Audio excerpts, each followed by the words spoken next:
Come on, buddy. You coming?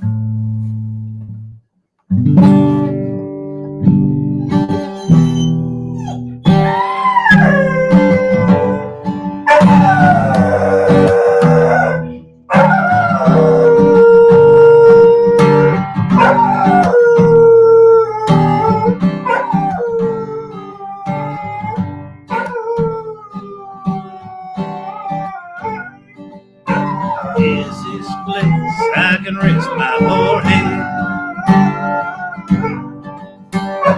Gather my thoughts in sweet silence. And is this place where the feelings are dead? From overexposure to violence. Is this a place I can slowly face? The only one I truly can know. These are tears from a long time ago. Got these tears from a long time ago. I need to cry 30 years or so. These are tears from a long time ago.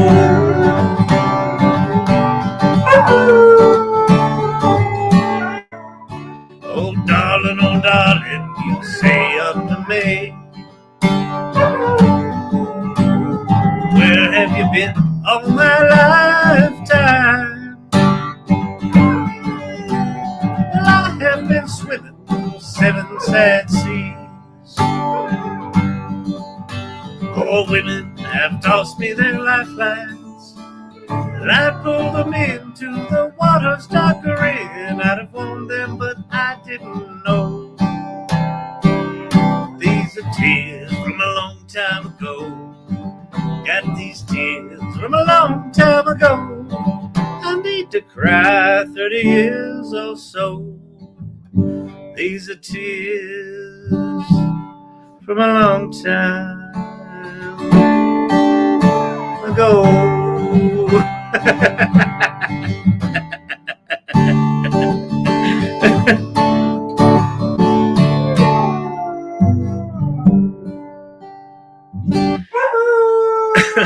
Robbie, you're always on when I wake up from a nightmare.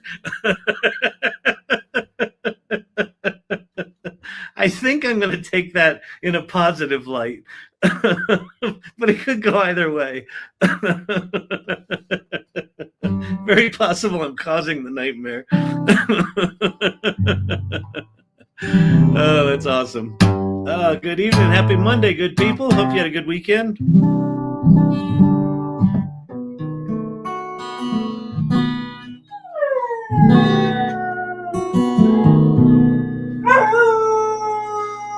In a westerly direction, this car is my train. I've been traveling, I've been wondering what it is I'm running from again. Feel like an 80-year-old man holding on to 29. Love that line. Up ahead on the horizon is California line.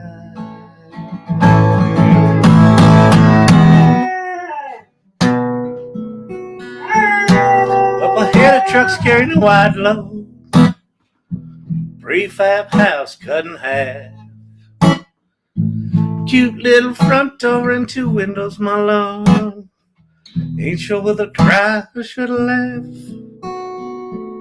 You see, I broke my sense as I stumbled to that door. I read a note by the dawn's light. It said, don't you come round here anymore.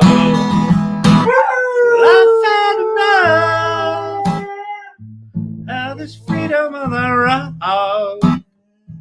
never was good with decisions. At least that's what I've been told.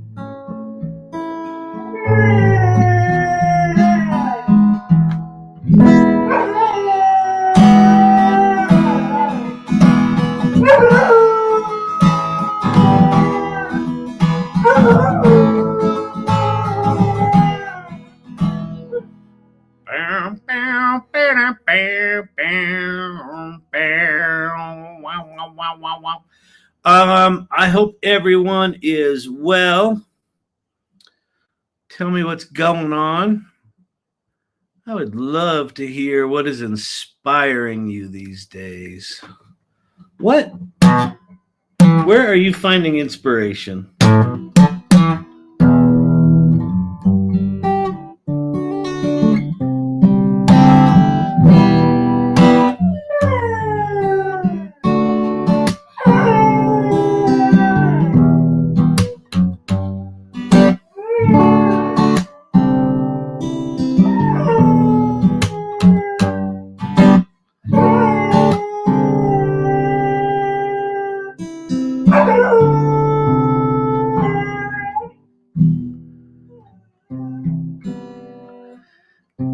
Side Hustle Mimi, I posted my newly created website in Irregulars. That is awesome.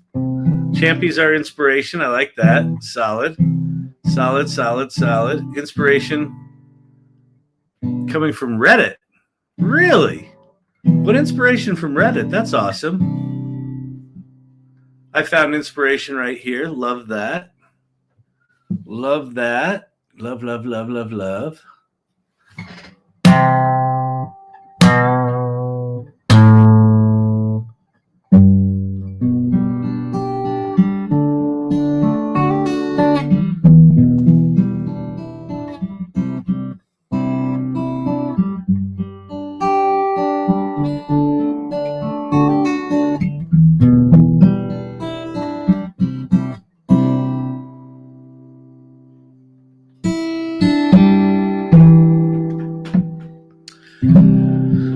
People post all of their problems on Reddit. I create apps for them. Oh, that's actually really genius. That's really good, Vicky. We've talked about that in here, right? What problem are you solving? You know, the where's my gold button? Here, this button. You can make money with ChatGPT. You know, we've talked about that for years now. That how you make money with ChatGPT is no different than how you make money with Photoshop or a shovel or a frying pan. It's identical. You're like, what are you talking about? A frying pan and AI is not the same thing at all. And you're correct, but I don't know why you have to talk to me like that. It's very rude.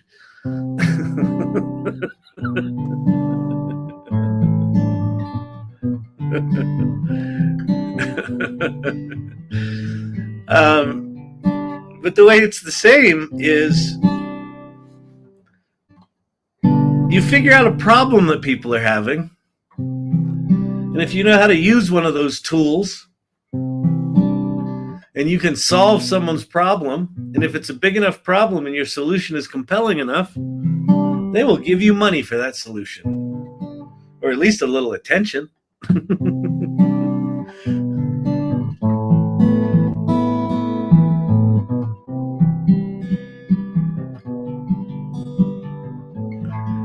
AI is the new frying pan, Vicky.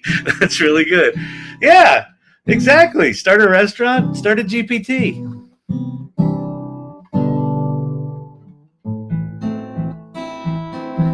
You know, one of the things that I am realizing, so last maybe Thursday, I think it was Thursday, might have been Friday, I don't know. Producer Brandon hopped up on stage and talked about the GPT that he made for people dealing with SNAP benefits maybe not being there. And he talked about, you know, why he built it and how he thought about it and the thought he put into it when he built it. And that was inspiring in and of itself. And, you know, we talked about it in here. We posted it. I think Andy maybe grabbed a thing and posted it on LinkedIn about it. And it got some attention. Like some folks that I know are like, do you know this Brandon fella? I'm like, I sure do. Well, he's doing amazing things there. And what struck me was, yes, he is, and let's get him some, let's get him some kudos for the work that he did. But I feel like within the salon, there's a lot of that spirit. There's a lot of people doing that, and one of the things that I would like to get better at as a community, as an organization, not as a community, that sort of puts it on everyone else. One of the things I'd like to get better at as an organization is bragging about the amazing things that our people do. Like it's almost like I've come to take for granted that we have such a remarkable group of people that are generous and kind and smart and motivated and self-driven and fucking show up, right? Showing up, the practice of showing up for these lives, the practice of just being in the conversation and thinking creatively about how you can do interesting things with AI, or as Vicky said, trolling Reddit for people, that have got a solvable problem, is super inspiring, right? It's super inspiring. And I don't think the salon does a great job of doing that. Shout out Mary369 who texted to check on me and my parents tonight. Wow, like that.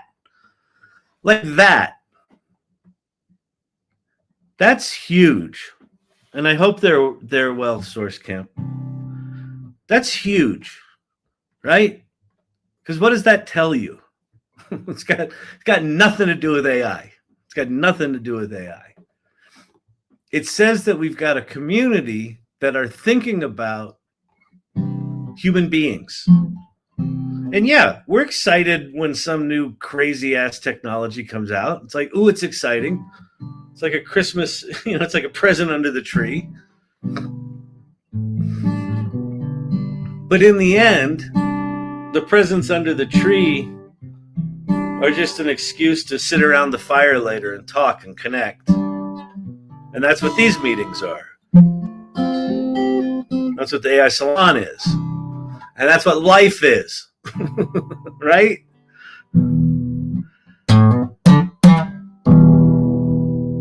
I am more and more convinced the people that are going to be hireable and valuable moving forward are going to be people that are intentional, empathetic, committed to doing work that makes a difference,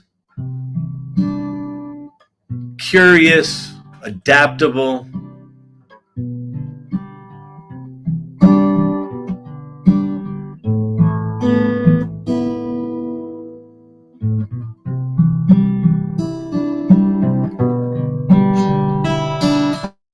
It's funny, as I'm sitting here strumming my guitar, I feel like I'm one of those spoken beat poets in the 80s in Manhattan. The streets were dark and black. I was feeling heavy. I was sporting a hangover from 2 days ago. I haven't really slept much.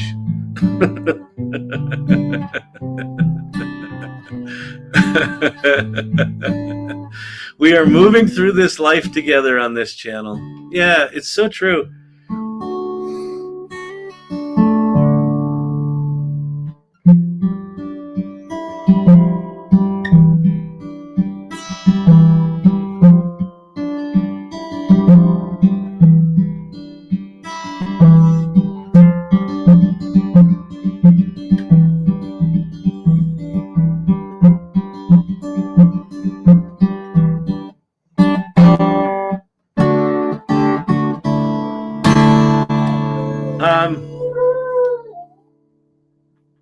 I want to be a beatnik. Exactly. Dark and black, especially when going back an hour. Exactly.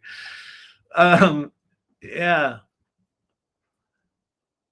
It's so funny. I had a really good talk with Liz and Andy today. We were talking about designing the mastermind practice. the framework that we're gonna build a whole bunch of stuff around. And it was such a good conversation, and just everything felt connected. And I know that sounds kind of ethereal and weird, but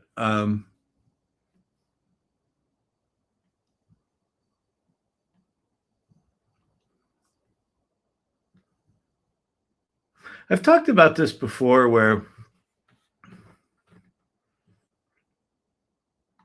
the thing that's the most remarkable experience of AI for me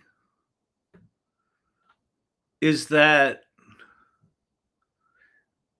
in a lot of ways, interacting with it is kind of like interacting on this channel, right? This is what we have here is a small group of people that show up on a regular basis, an irregular basis. And when I talk, what's being reflected back at me is humanity, right? It's the humanity that shows up for this thing. And, I'm talking, you're reacting, and I get to take what comes at me, process that, put it back out there. That inspires other people to say stuff, right? It's this sort of beautiful back and forth, this kind of real-time collaboration. And because I'm leading it, it often doesn't have a ton of direction. That's just the nature of my spirit. But when you interact with AI to a great degree, that's what you're doing there as well, right? It's disembodied humanity, right? It's all of the outputs of humanity that have been compressed into these models. But when you do it right, you're sort of putting ideas into this thing, and they're getting absorbed into all that knowledge and reflected back at you and amplified, and to a very real degree, you're interacting with humanity. And so, like, what a fucking amazing time to be alive, that we get to experience that. And we get to experience the knowledge. Like, we've got very unique knowledge that our kids, little kids, not my kids are older. TikTok pin. Wait, look how AI is bringing us together. What did that say? Oh yeah, humanity. Yeah, exactly.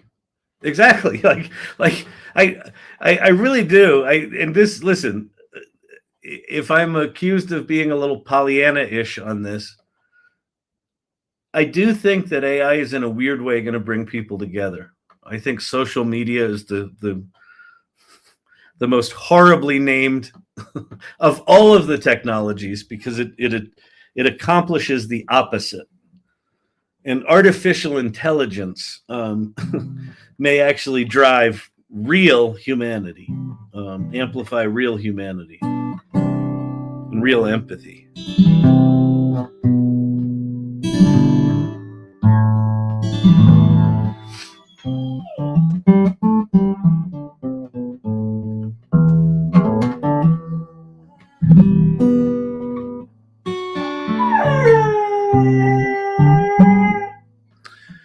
I was thinking about, in the past week or two, I've been talking about this idea of a daily practice using AI, and, asking people what inspires them.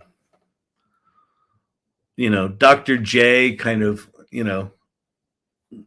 offhandedly, almost a month into being pen pals with a 90-year-old Armenian poet who she connected with in this sort of weird sort of way. And then he just sent her a poem out of nowhere. And she turned it into a song and sent it back to him. And then he sent her another poem. So they've been doing this back and forth thing for, I guess, a month now. And I just find that remarkable. Like, the inspiration in that it's like on many, many, many, many levels. And the thing that gives me joy about that is what it must be like for him, right? I mean, the guy obviously has sent poems to other people before, right?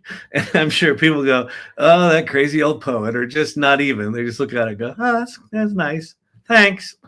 You know, she sent him back a song. It's like, must have literally like knocked his socks off. And then when she said that, like a bunch of people on the live got really excited about it. And it's because like it's come up in a number of different conversations now, like in the past bunch of days. And I feel like same thing with Brandon, same thing with some of the stuff Vicky's doing. Like I feel like to a person, some of the Corey Sandler the other night when she was like, you know, I've got this Eloise series. Can we make a song for Eloise? And we just made that. There's just all this this kind of weird the interesting parts of what we're doing with AI have nothing to do with AI. And I think that's absolutely right. I think it's absolutely right. I think so many people are so missing the point on AI.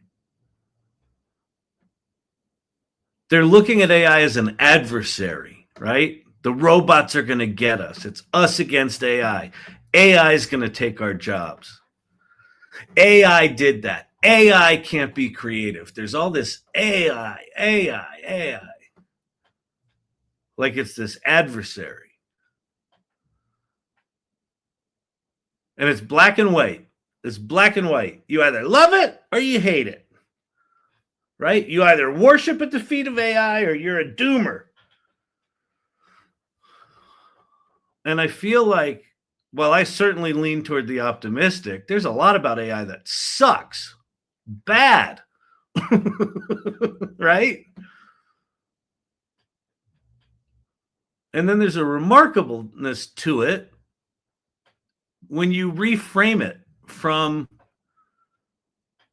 a thing that you have to oppose to an entity that you get to collaborate with.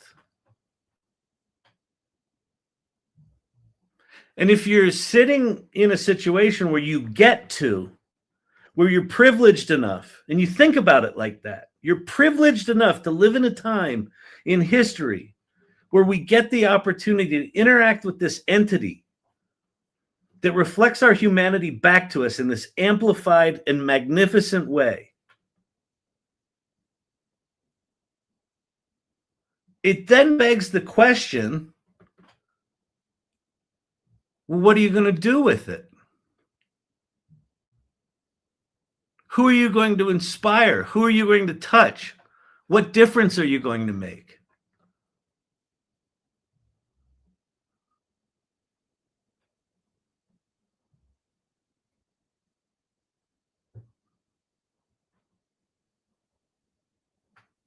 And increasingly, I don't give a shit about the tools.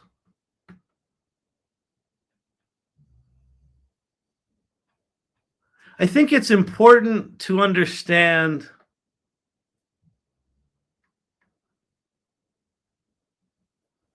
that there are some things to learn for how to use the tools, right?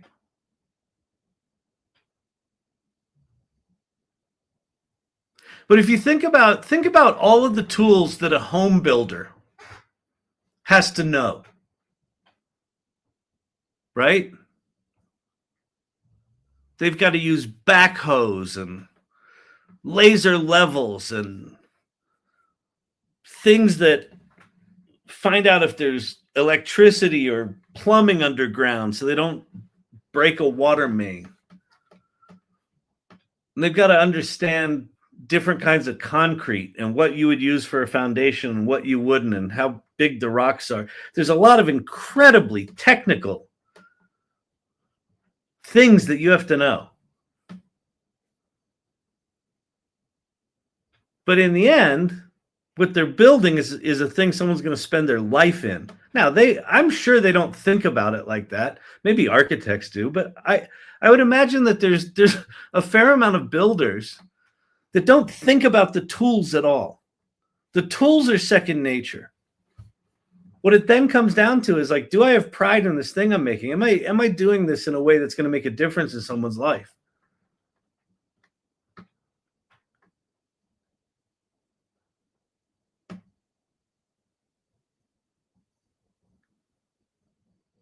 Like, I feel like we get we in this sort of teeny tiny slice of history that get to live most of our lives without AI and then some amount of our lives with it.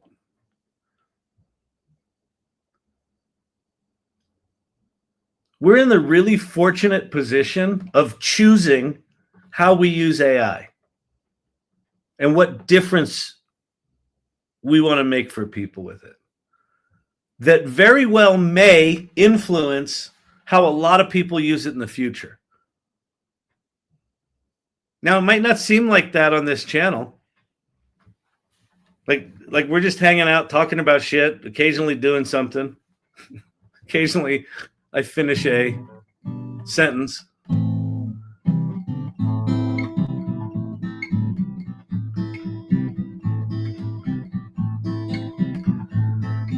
Steve-O retired 10 years ago at 53. Good for you. I'm 60. It's still going strong, man.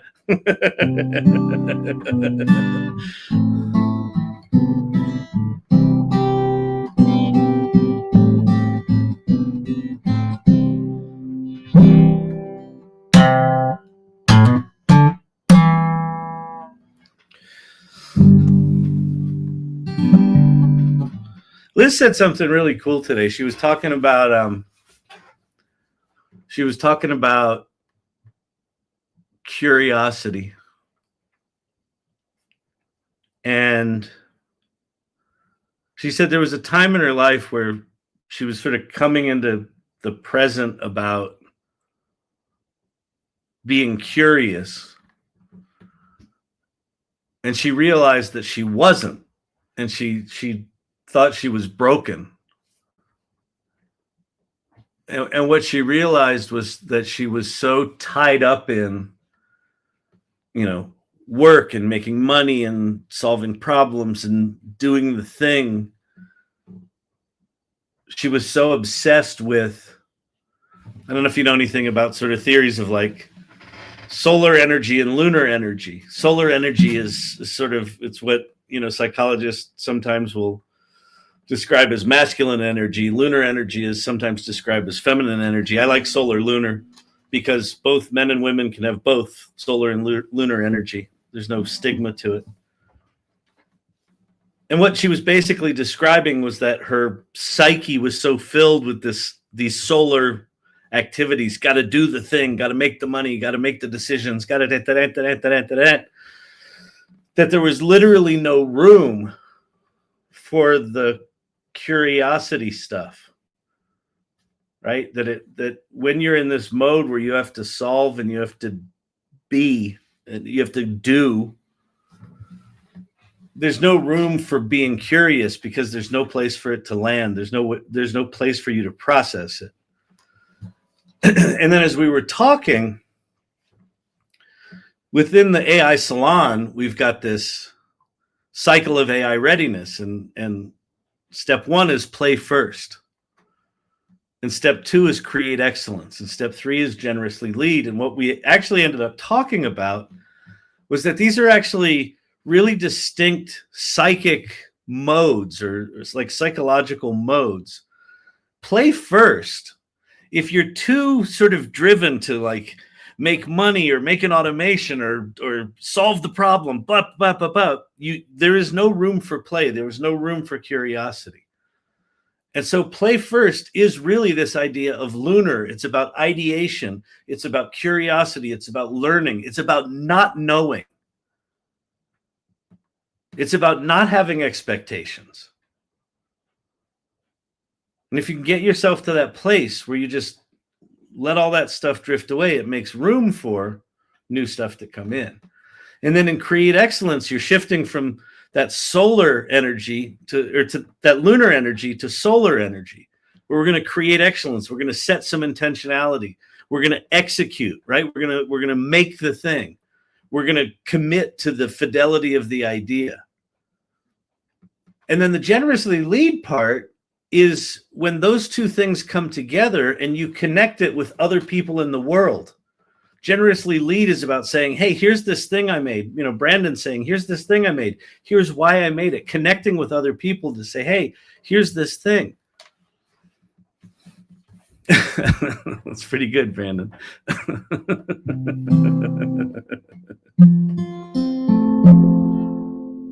But that complementarity of the lunar and the solar working in tandem, and then connecting with other people to share what you've gleaned on your little journey, and then just repeating that and repeating that and repeating that. That's life. That has nothing to do with AI. Like, we ended up with that cycle through the behavior of people in the salon, right? We discovered this thing that's always been there for millennia, right? But that says to me then it starts to feel universal. That even though Play First, Create Excellence, and Generously Lead is this specific thing for the AI Salon about, you know, working with AI, it's also just life. Life when done with intention. You're in one of these three modes, right? So I thought that was quite beautiful today. Speaking of which, so how many folks are in here? Oh, we just have a handful of people in here. All right, this is nice and intimate tonight. Well, most of you probably know this, but December 26th and 27th is AI Festivus. And it's Friday the 26th, Saturday the 27th. It is 12 hours each day. And it's free. So what we're doing is we're finding as many of our good, remarkable friends as we can. Like, for example, I got Robert Scoble, if you know him from X. He's been around for years and years and years talking about, he was an Apple fanboy for years. He talks a lot now about Vision Pro and things like that. He's going to come speak. We've got lots and lots of people that are going to generously give us their time to talk about how they use AI and how they have this practice of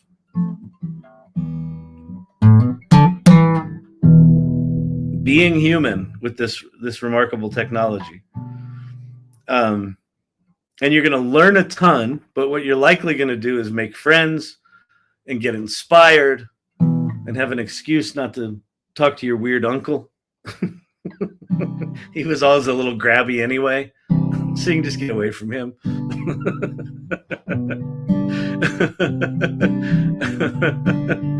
Over Christmas too. Yeah, it's between Christmas and New Year's. We did that on purpose. So this started, if you don't know about AI Festivus, the history of it, 2 years ago or 3 years ago, we did an event called GPT for Good, which is where we got together whoever wanted to show up. I think it ended up being about, I don't know, 100 of us, 80 of us, 100, something like that. And and we made, I think, 150 custom GPTs for nonprofits. And that was really cool. And then last year we did the first AI Festivus. And we had 2,500 people show up and, 540 per hour average for across a 24-hour event, which is fucking bonkers. It didn't, we conceived it 2 weeks before we did it. Our problem this year is we've got 2 months. So we've got way too much time to plan this thing.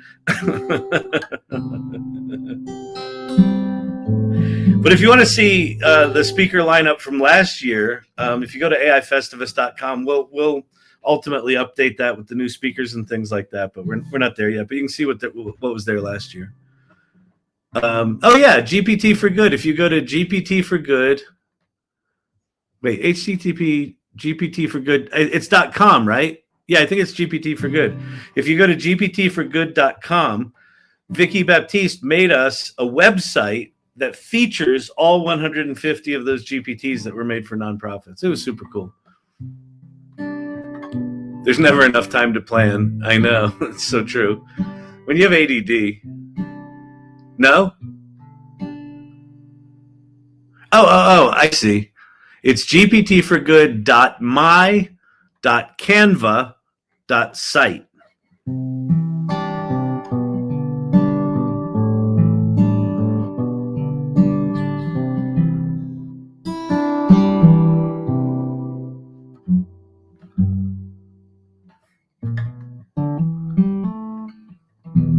So I want to ask the question again. Can you please recommend some apps to create worlds? I got a VR headset and I want to start creating interactive experiences using AI. I got Cosmic, I got nothing on that front. I don't know that world at all. The only one I really know is, I think they're called Wonderland. The 3D world generation thing hasn't really kicked off yet in earnest. I think until someone like Unity or what you call it, the big 3D one, I forget what it's called, till they put some AI front ends on some of these 3D machines.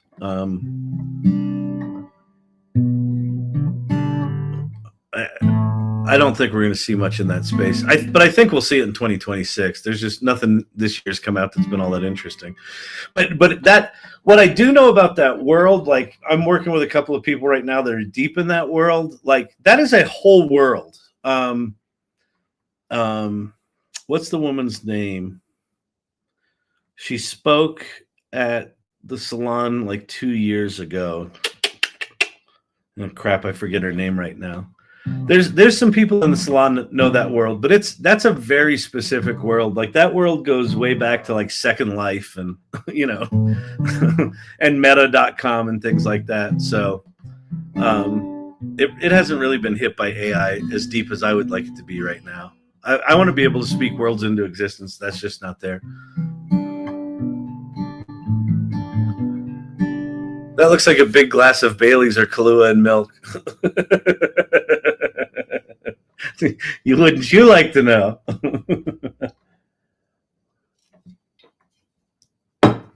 Oh, man. I want a 30-second of Vicky's knowledge. I know.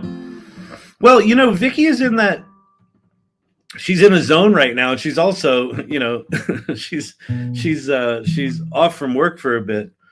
And so even though she's doing some recovery stuff, her, she's got some cycles. So if you start to treat, this AI stuff, if you start to treat your life like a daily practice, because I think Vicky, I think she's now got a GPT with all of her ideas. She's pulled all of her ideas out of ChatGPT, put them into a spreadsheet, and she's now systematically going down problem by problem or idea by idea and executing them, which is remarkable. But that's just like, what a cool time to be alive, that if you choose to do that, you can actually pull that off. Like, yeah. Oh, my brain is fluff. Like Winnie the Pooh. That's really funny. There was one you used to try in here. Yeah, that's the world something. Hang on a second. Let's see. 3D world maker.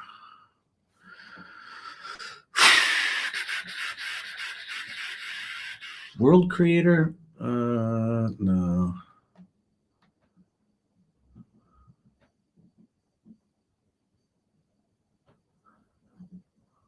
World, hang on a sec. World.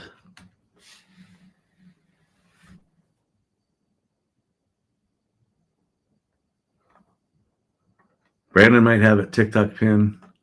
I'm using AI to motivate me every day to get up and write. Lol. I don't know what the LOL's about, Ashu. That sounds really inspiring. I'm using AI to motivate me every day to get up and write. Why not? Love that.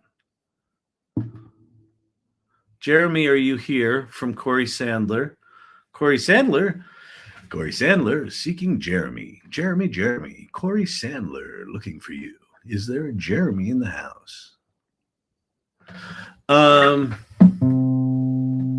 I keep it away from my story, though. We got to be purists. Education and motivation. That's really funny. I actually think that's really important, Ashu.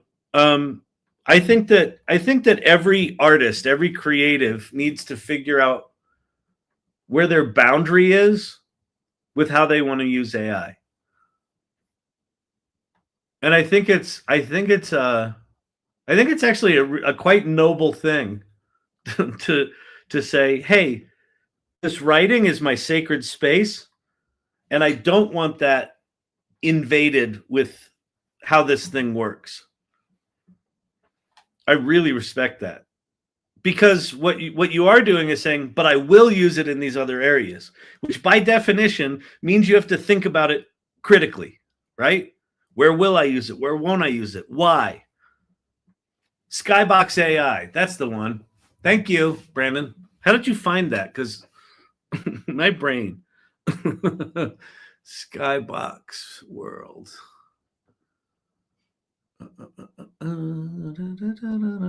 Mad producer skills. Indeed. Not Skyblock world.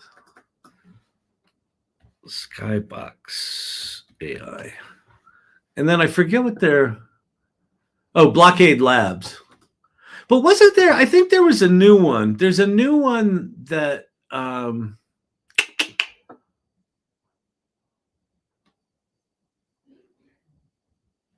Yeah, this is the one. This is the one that I've shown before.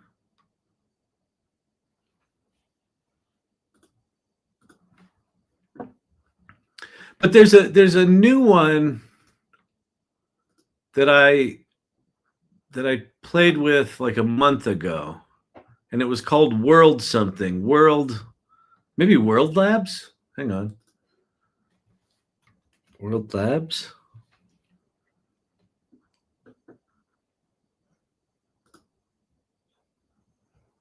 Maybe?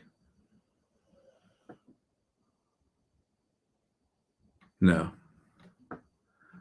No. All right. True 32-bit HDRI is here. Changes to memberships. We're giving you less, but charging you more. Explore. Well, any one of these, you can start with this. Yeah. So this is this. So if you haven't seen these, I mean, these are cool. But what this is literally a sphere. So when you generate a world, you're generating a sphere that you can sort of look up and look down and twirl around. But it's not navigable. It's not a 3D world, right? This is it's a 3D sphere, but like all of the, geometry in here doesn't exist. This is a flat image mapped to a sphere. The one that I played with like a month ago, worldcreator.com, that sounds familiar. Let me try that. Worldcreator.com. The elite real-time terrain for games, movies. And no, I don't think this is it. No, this is more of a traditional. This is, what 3D artists would use to build a world. Look at those interfaces. Look at the number of menu items over here to the right. There's like thousands of little menu items. That's the nightmare of current world development and 3D development software. You have to be a friggin' rocket scientist to figure out those interfaces. Yeah, I forget what it was, but I don't know, whatever.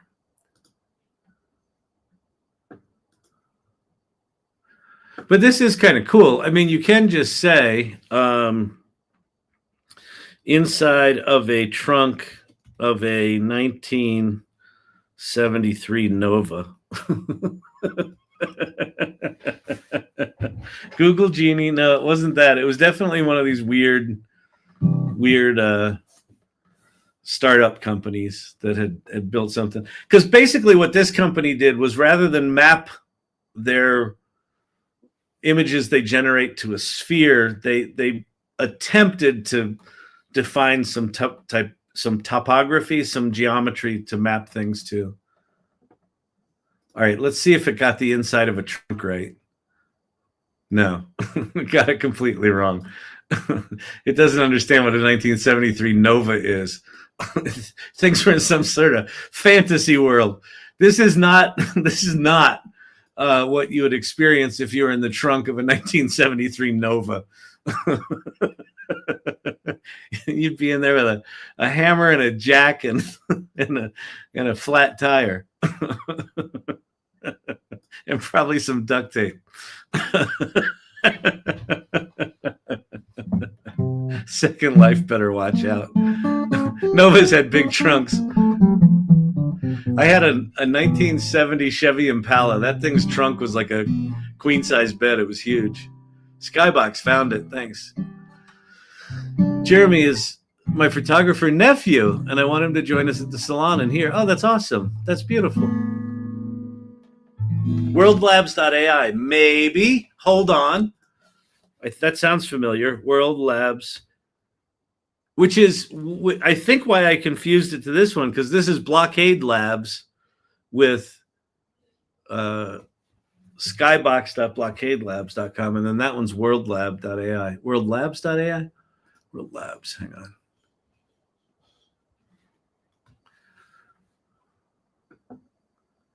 No. Oh, it was World Labs? No. Well, there was something that we played with. Continue reading. No, this was something that I definitely used. About. Do they have a thing? These guys don't have a thing. This is just like a press release website. Anyway, whatever. All right.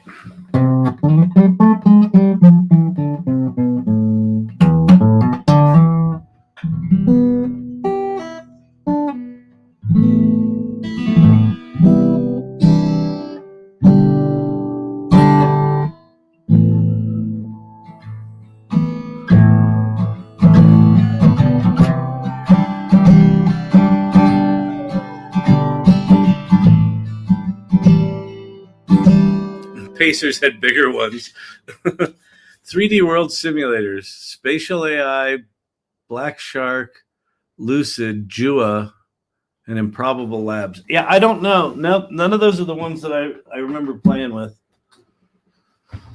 Again, like I said, that's a whole world, no pun intended, that's a whole world I know nothing about, the whole world building thing. It's something I'm excited about. I just want to do it when it doesn't suck and when it's easy. Oh lordy. Yeah, Cosmic with a VR headset, that Skybox Labs might be kind of fun. But my problem with those is you see this cool world and you kind of want to go explore it, and that's where those things fall down. Try Blender. Oh God, good Lord. Speaking of nested menus. Those interfaces, especially in something like Blender that's open source. Wow, I remember the Pacer car. Yeah, when I went to college, I had a 1976 AMC Hornet in sky blue. Look that up on the internet. 1976 AMC Hornet, sky blue. You tell me it's not a miracle I wasn't beat up every day.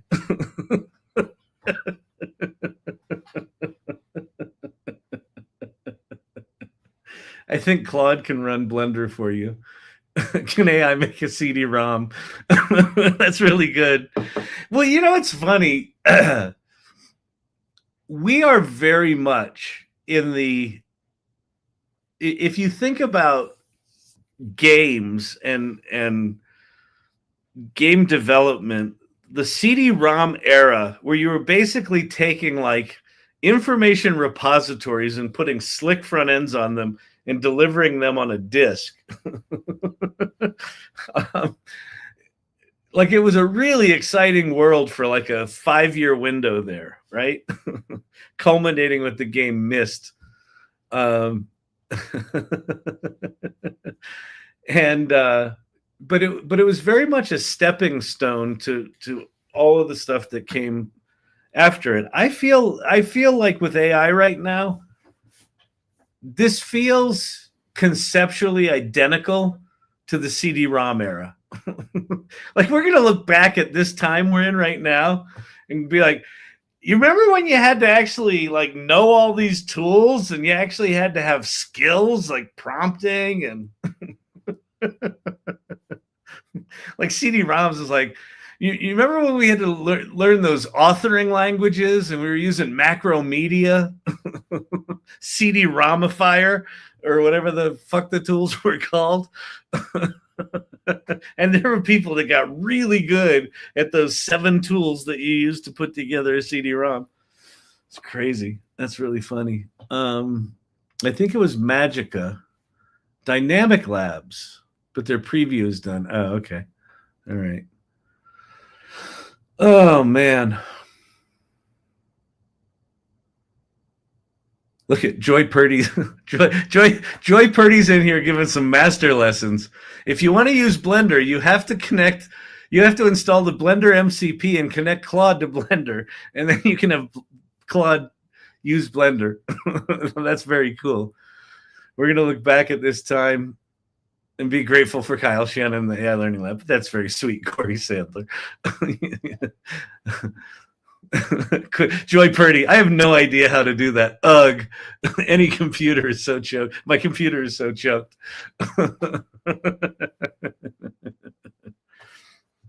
Well, that's again. So listen, Joy Purdy, if you don't know, I mean, Joy is someone who really came into this idea of creating a daily practice, you know, from this place of she had all these stories she's wanted to tell all of her life, and then she discovers AI and it ignites this thing in her. And so she's run down these rabbit holes of, you know, being able to tell stories in a specific way, which has led to a bunch of this. I feel like Liz Miller Gershfeld has a similar thing. I think all of our practices are quite different, right? If you think like Kelly Bosch and even you, Corey Sandler, like the way you run down your sort of rabbit holes of self-expression, you know, are very particular to how you think and how you work. And that feels right to me. I think it's an ugly game when we start looking at, oh, I should learn this technology just for the sake of learning it, just because everyone's talking about MCPs. Who gives a shit? Now, if you're really passionate about, I want to create a central place where I can do all of the activities of the world, then you should probably learn MCPs, right? Like if your passion is somehow connecting all the apps of the world so you could just ask for anything and it will be generated, then you're probably running down some MCP rabbit holes. But if you're not, who gives a shit? You know, it just, whatever. Should be talking about MCR. You mean MCP? 1995 was click to explore. 2025 is described to create. Yeah, exactly. Like we are absolutely in an era. I think one of the biggest mistakes people are making right now on all fronts, on investment fronts, on business fronts, on personal use of AI fronts, is making the mistake of thinking that how the world is today is in any way going to resemble how it is a year from now. Like, it's just like we have such not a clue about what's coming, which again, for me, it keeps pushing me back to what are we each doing individually, like as a daily practice to just be in the conversation, in the game, thinking about what we want, thinking about what we want to do, thinking about the things that we're passionate about. And then based on that, then figuring out, okay, what tools should I be exploring? What areas should I be poking down and running down? Because all that shit's going to keep changing. So, which I know if you're trying to build something, that's like a really shitty thing to say. But I think it's a weird time. I talked to Mike Levine from Movie Flow today. He and I check in every few weeks, and we talked today, and it's like, you know, he's in the middle of building a tool that allows creative filmmakers to have a level of control over their AI creations,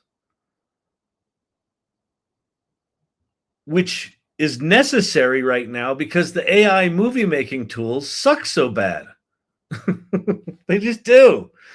It's bad character consistency, and it's bad continuity, and it's unpredictability, and it's everything's right except for that bird looks like a fire truck. You know? And you're like, I just want to make the bird not a fire truck, and it fucks up the whole rest of your movie.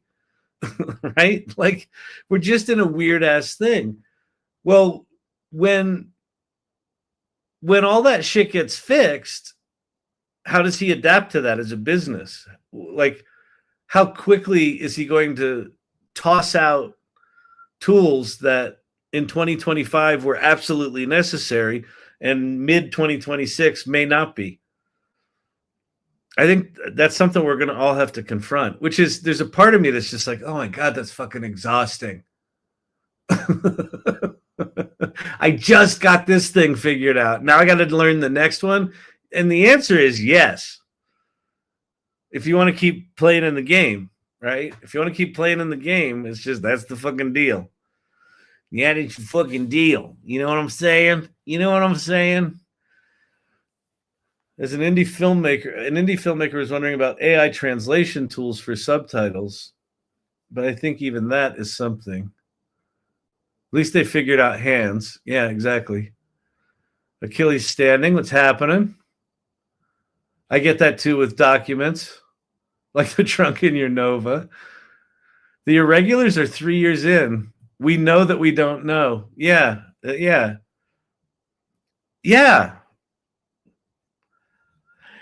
know, it's funny. I was when I was talking with Andy and Liz today. Like, one of the things that struck me, there's some things are really easy to say. Like, it's really easy to say, be curious and play. If you're in survival mode, it's really hard to be curious and play because you're in survival mode. I think another word that's kind of like curious, be curious, is be adaptable. Embrace adaptability. And I say that, and I think that adaptability is probably going to be the single greatest attribute you can have to be successful over the next 5 years, because just shit's going to change so much. But like, adaptability, what it means is that on a regular basis, you have to suffer these ego deaths where, like, maybe you built this really cool tool. I remember, like, we, as a group of irregulars, we went through a whole ego death together. And it I'll tell you what, the GPT for Good event, the reason we didn't have a second GPT for Good event is because Sam Altman fucking lied to us. Sam Altman said, if you learn how to make GPTs, it's going to be awesome. I'm going to make you a store, and you're going to be able to sell these things, and these are going to be the best things in the history of the planet. And we're like, cool. And it was November of 23 that those things came out. And so we went and we've fucking did GPT for good. We built GPTs for nonprofits. It was insane. It was crazy. And then they just fucking forgot about the store. They just dropped it. They didn't give a shit. They're moving on. They raised their $10 billion. Right? And so what do? Well, you move on. But like, it wasn't not painful. Like there's a lot of people in this community that built hundreds of GPTs. My hair is suffering an ego death.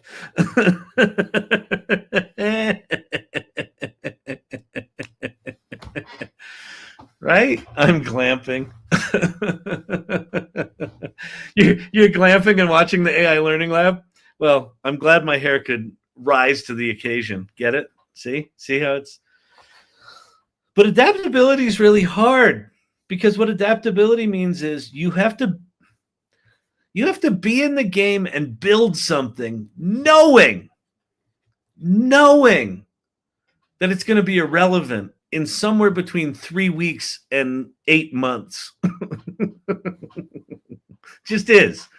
And like, not only like irrelevant, like maybe like completely useless, because some new thing came along that replaced it, or just did the thing. The problem that you solved is now just solved in a much more elegant way because of AI.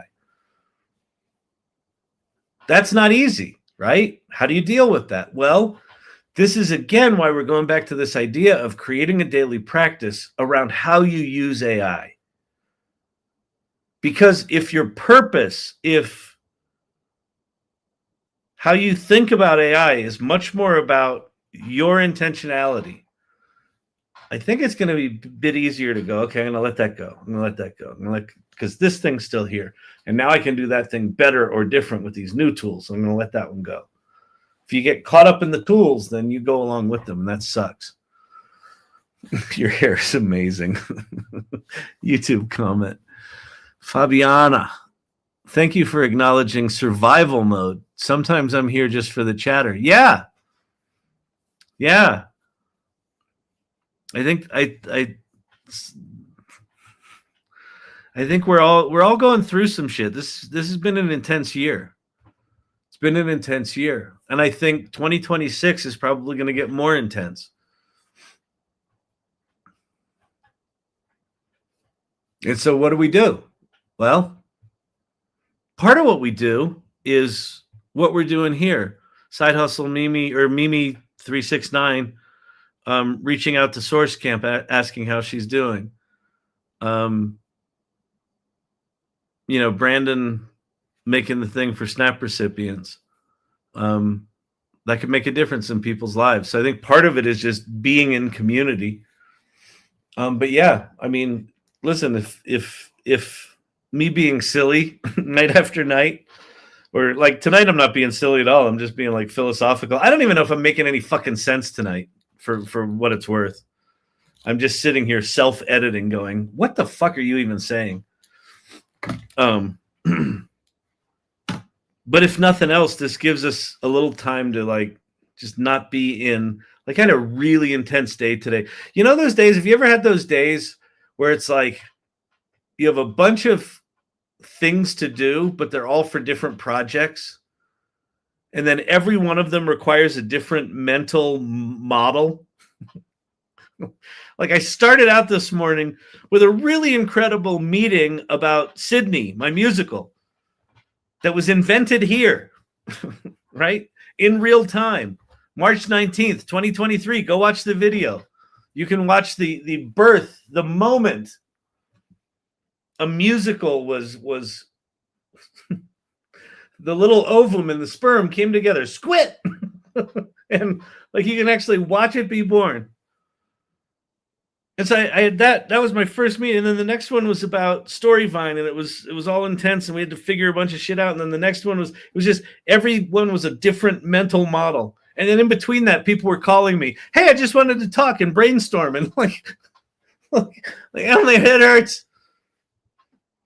And so maybe like why I can't really function tonight is my brain is just fucking mush. But it's important in my life to show up for this. I didn't realize, you know what's funny and fucked up? When Liz first brought up the idea of creating a daily practice as part of what she said is who I respect in the salon and who's doing really good work in AI, like have a daily practice that involves AI. And the minute she said it, I got like envious. I'm like, oh, yeah, there's people that have like a daily practice. Like, I envy that. Like, I was completely divorced from the fact that I show up here night after night after night. Like, I have a daily practice. It's called the AI Learning Lab, right? And you have a daily, you are regulars that show up here night after night, have a daily practice. You show up here, you engage, right? Or you lurk. Like, I don't give a shit. If you show up here and never say a fucking thing, I'm sure there are a bunch of you on this call right now who've never said a thing, but you show up here. Absolutely respect that. But it was like when she said that, the fact that I was like, I want to have a practice. I was like envious of it. And I was like, oh, I've got one. But I never thought about it like that. Like I just, like what's weird about this channel is I committed to doing this for a year, 7 days a week for a year, and I've backed it down to 5. But it was just a blind commitment. It was just a commitment to say, if I put 2 or 3 hours a night into talking about AI, it's got to serve me in some way. And so I'm going to do it for a year. So it was just a blind commitment.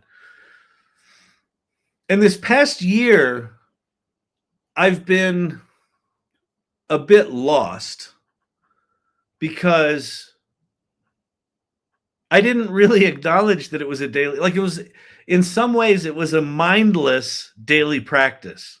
It was just more of a habit. And so the minute she said that and I realized, oh, this is a practice, that I show up here is a practice, that you show up here is a practice. What we do here is a practice. And that is, that's a big gift to me because now I start to think about, okay, well, what happens if I actually start to get really intentional about what we do here? Hasn't happened yet. But it's important. But anyway, so tomorrow night, starting at 5 p.m. Mountain Time, we have our monthly AI Salon Presents meeting. And what we're presenting, so normally what we present is a speaker, a person, a human being. And tomorrow, what we're talking about is this idea of a daily practice. So I want you to come to the AI Salon, and we're going to talk about this thing that we've put together called the AI Salon Mastermind Practice, and then the Practice Lab. And the Practice Lab is a subscription area of the salon where you're going to hang out with other people working on their practice, where you can design your daily practice. And we're putting some structure around that, and it's incredibly powerful. And what's amazing about this is over the past 2 weeks or so, as I've been talking about this, every time I mention it to someone, I'm like, hey, I've got this new idea, and we're kicking this around. People's jaws drop open. They're like, oh my God, that's so powerful. That's so amazing. I don't quite get why it's so profound to people, but like it's blowing people's minds.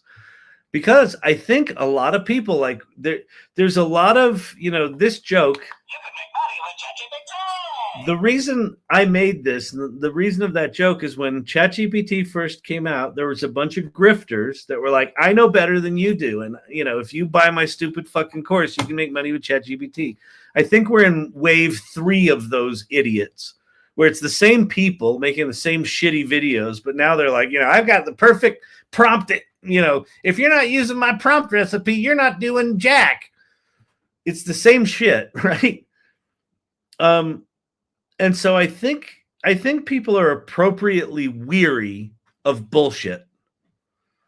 And so when I've been talking about putting humans at the center of a practice that uses AI and leading with the humanity, it's landing for people like a really big deal. So anyway, so tomorrow night, Liz and I are going to walk you through what that is, what it's going to be. Liz is going to talk about how she does that. I'm going to talk about how I do that.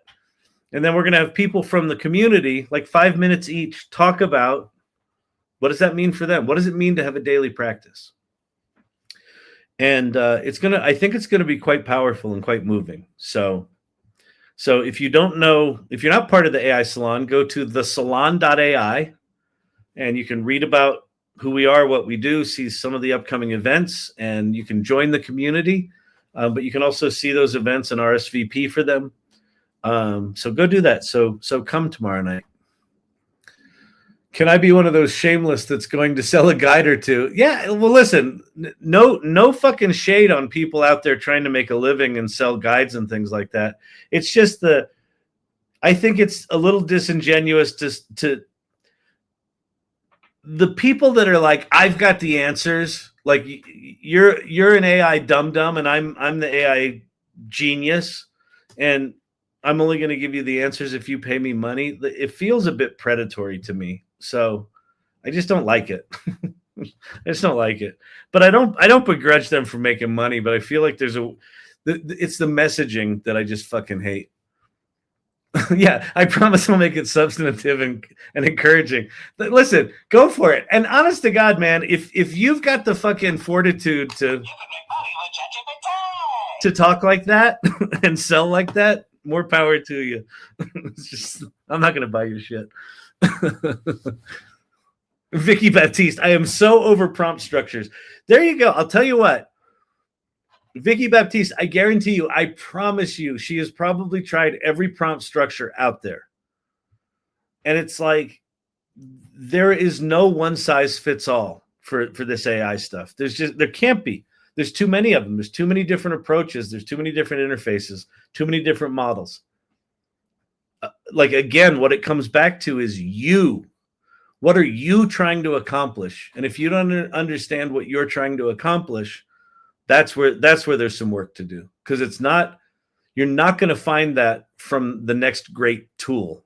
You're only going to find that from yourself. I wrote a blog post about it. Yeah, beautiful. Beautiful. There's one size for sure. I do many iterations and still get pretty cool results. That's cool. I'm trying to get the fearful to dive in and try. Good. Do that. But again, make sure if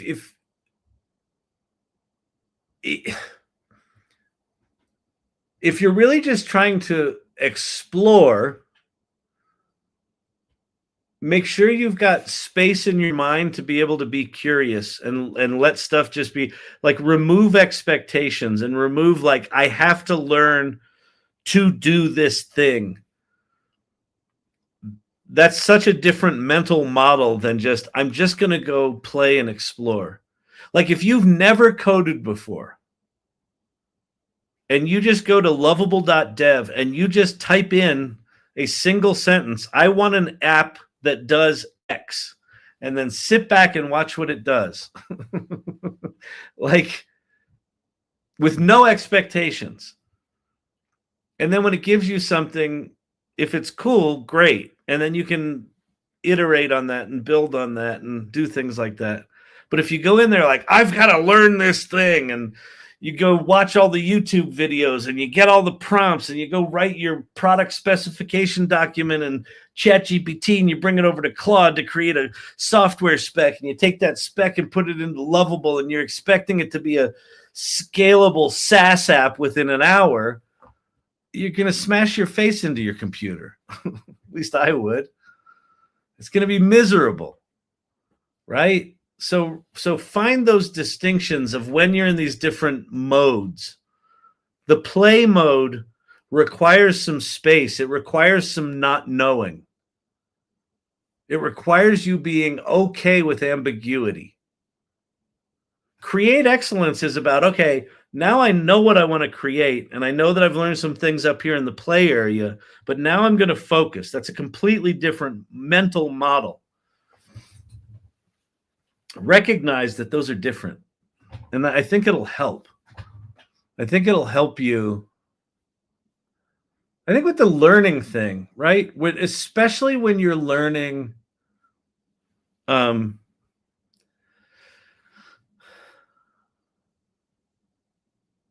especially when you're learning something, you know, those things that you discover later in life. I was talking about Joy Purdy earlier, where what she discovered later in life was I've had these stories I've wanted to tell all my life. And now there's this thing I can do it. There was within her, there was this gap of skills and technical knowledge and experience. There was a gap there. But in that gap was this ache. And so I actually just started an article called, do you know your aching gaps?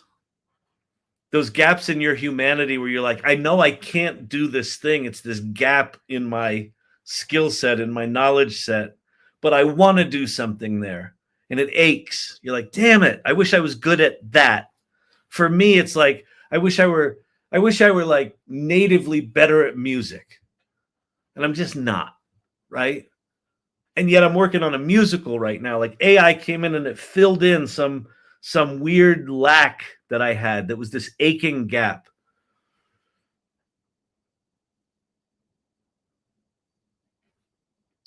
And that's something that we all now get to explore and fill. Cavruno, what this daily practice has reaped is I have an AI job, without any smack of intimidation. Yeah. Because, what's funny, Chris, is why you're not intimidated is that because of the daily practice, you're putting in the time, right? You're smart and capable. You're smart and capable at your day job, right? The pre-AI day job. You know what that is. And you use AI enough to know, okay, there's some things it's good at, there's some things it's not good at. But like someone comes in and they says, "Oh, I'm an AI expert." Like you're going to be like, "Are you?" Cuz I do this every fucking day, and I'm pretty certain you're not, because I don't think you can be. Like I feel like, there's something about doing it daily that is just like, kind of where the boundaries of it are. And so because of that, you can kind of sniff out bullshit, and you can, like, why would you be intimidated? Like, you'll just figure it out. Or if some problem comes along that you're like, oh, I haven't tried to solve that with AI. I can do that. Let me try to solve that problem with AI. Nope, still doesn't work, right? That's super cool. Super cool. Love that. Kyle is Salieri. Nice.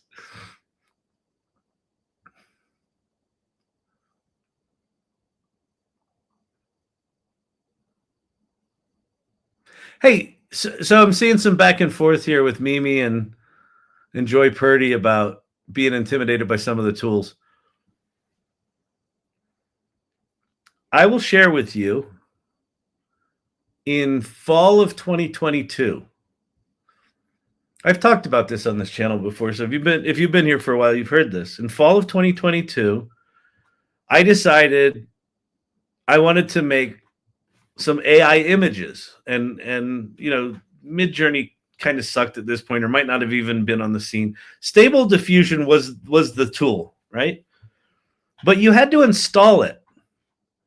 You had to go to GitHub. There was a GitHub repository, and then there were like installer scripts, and then there was this thing called Google Colab, which was Google Virtual Machines. And so you would go to GitHub and you would get this thing, and then you would go into the Colab notebook, and then you had to press these play buttons. And when you press the play buttons, it would execute code. So basically what it was people would pre-write a series of scripts for you and literally turn them into play buttons, right? That was it in theory. And so what I would do is I would like fucking gin up the courage, quite frankly, to like go, oh God, I got to go read manuals. Like I hate reading manuals more than anything on the planet. And so I would go and I would either, like, I forget where I went. I think I would go to Reddit. And on Reddit, they would say, okay, there's a new version of Stable Diffusion and Dream Booth, and it's super easy. You click on this link, and then you just hit the play buttons, and before you know it, you're making magic. And so I would go, cool. And then I would go there, and I would go to my fucking Google Colab thing, and I would see all these play buttons, and I'd go, play, and I'd go, and I'd go, play, and I'd go, and I go, play, and I go, error. Fuck. I didn't know what the error was. I didn't know how to fix it. I didn't know how to read it. It was just a fail. 9 times I went through that cycle of like feeling like an idiot, getting over the hump of, okay, how do you do this again? Okay, I got to get the notebook. What's a notebook again? How does it work? Hit the play buttons, errors. And at some point I figured out, all right, let me see if I can figure out this error. And I did something, I don't know. And I actually solved one of the errors, and then another one showed up. 9 different times, a complete fucking failure. And then on the 9th time, or maybe the 10th time, I got Stable Diffusion working, and I could make images. And then I had to install Dream Booth, which was another series of fucking play buttons in this stupid fucking collab thing that I had to install it. And somehow through that, I eventually kind of in my non-technical brain kind of understood that there were some files that lived in Google Drive, and I could reuse some of those file structures. It was ridiculously complicated. And you know, tech people are like, well, it's really quite trivial. The thing about a notebook is it's just a series of scripts, and you just hit the play button and it executes the scripts. And then if there's an error, of course, you just track down the error. And right, like engineers were like, why are you being such a fucking moron? They weren't. No one actually said that to me, but in my mind they were, because I've heard Pate Motter say, oh, it's trivial to do a Google notebook thing. It's trivial unless it breaks and you don't know how to fix it. So if you're feeling like, oh my God, I don't want to go into this, I'm feeling like an idiot, that's just part of the adaptability thing. I think it's just part of, if you really want to get to the other side of understanding how to vibe code or how to do one of these things, or in Joy Purdy's case, understanding DaVinci Resolve, an incredibly sophisticated video editing tool. And you're just going to have to go through some shit. But we now happen to live in a world where we now have ChatGPT, where you can literally say, hey, I feel like an idiot. Help me through this. And it will do it. Create a country cover of Guns N' Roses song, Welcome to the Jungle in Suno, just for the fun of it. I can do that. Let's go do that. I mean, that'll be easy. There's so many of those things on TikTok right now. Although, you know what, I can't. Oh, I'm not going to do it right now because I have to go find the song, and then I don't know what if they've got any rights blockers in there or anything like that. But anyway, that's a good one to go do. It'll definitely do that. That's a cool thing. All right.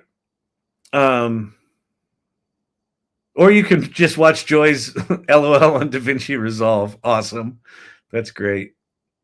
All right.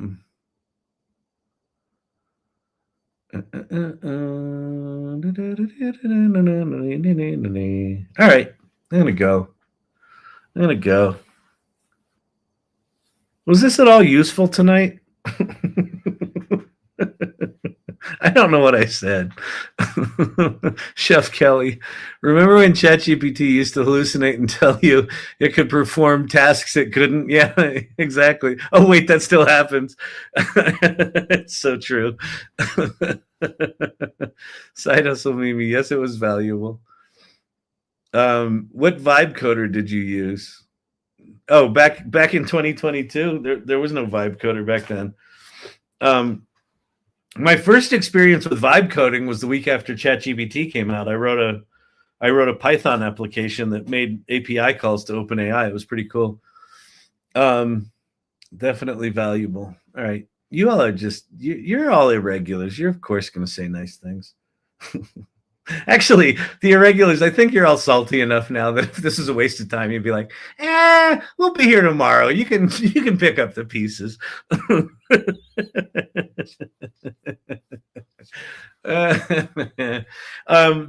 vibe coding tool that I am most enamored with right now is Lovable.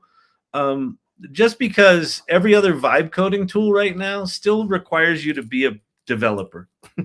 It still like Cursor still requires you to understand what a GitHub repository is, and you've got to push and pull things from your GitHub repo.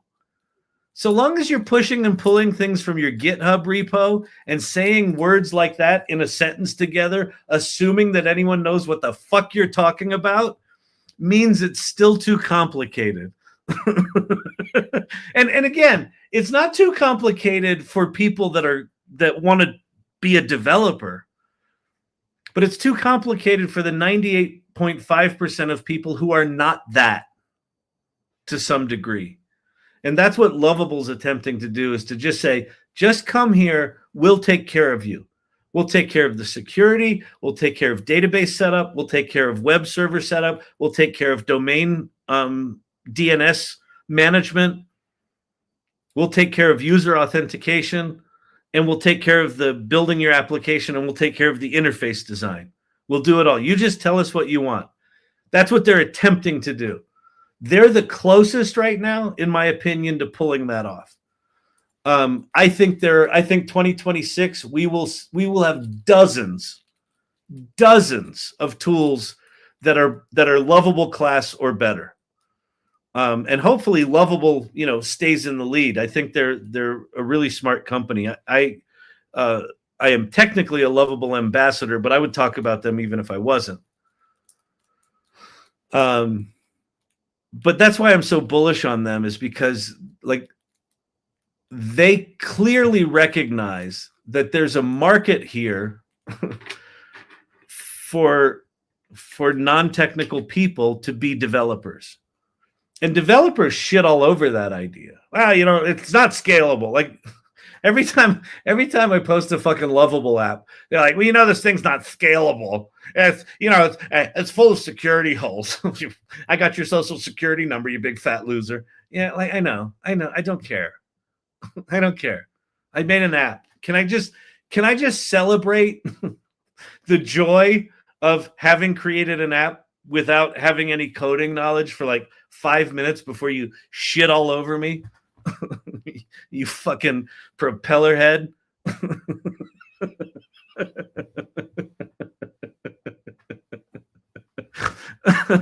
Oh my God. Right? Just let us have a little fucking joy. Oh, I made this song that I'm really happy with. It'll never have the soul of a human. Okay. All right. Could I just enjoy the fact that this song makes me happy? No, it's theft. You're a talentless fucking loser. Okay. All right. Can I just have like 2 minutes to enjoy my song before you eviscerate? No? Okay. All right. No, that's good. That's solid. That's solid. Seriously, your laughter is pure happiness. My laughter at my pain. I can't believe the article that I wrote on Chain of Craft, where I just got eviscerated on LinkedIn. God, I got eviscerated. Literally, all I was saying was, when you produce something with AI, there's a bunch of steps that are not the AI, and that we should acknowledge, even for ourselves, that my contribution here was more than just pressing a button. My contribution here was this chain of craft where I thought about the idea and I thought about the prompt, and then it generated some shit that I didn't like, and then I modified the prompt, and then out came this thing that I liked. Holy shit, did I get eviscerated for that? How dare you use an AI tool, you talentless piece of poop.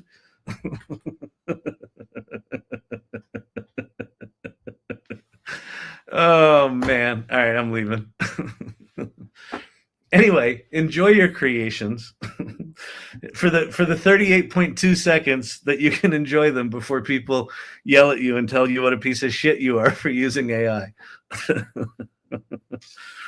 Or, do stuff like what Brandon did.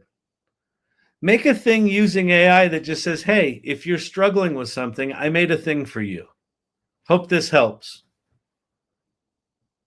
Because that's not about AI. That's about a human being that gives a shit about other human beings.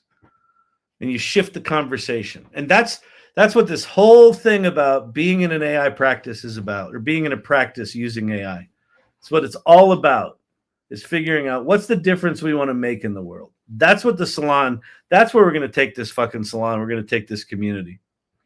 So I want you to do me a favor. How many people here? 30 people here, 40 people on YouTube. My request to you tonight is, what's tonight? Tonight's Monday. My request to you all tonight, and I don't ask for much. I don't think I ever ask for anything. I mean, I ask you to come to shit and occasionally, go consider subscribing to something. But I don't really ask for anything. My request is that you come to the salon tomorrow night. The salon presents.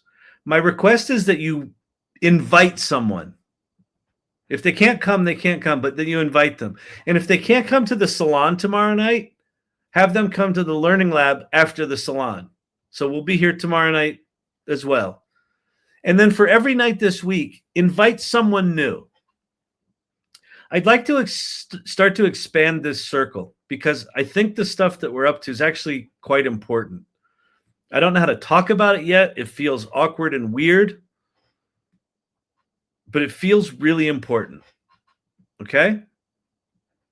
So think about who in your life might enjoy this, might benefit from this, might have the aptitude for it, might have the interest in leveling up their game. Not just their AI game, leveling up their game. Because that's what we're talking about. This has got nothing to do with AI. The stuff that I'm talking about, the stuff that I'm excited about, is about us as human beings getting better and using AI as fucking rocket fuel for that. And apparently, not a lot of people are thinking about that, because people are getting really excited about it when I talk about it. All right? Cool. Peace out. 5 o'clock tomorrow night, AI Salon. Be there, Mountain Time. So 7 o'clock Eastern, 4 o'clock Pacific. All right? Peace out. Hope you have a good night. And I will talk to you tomorrow.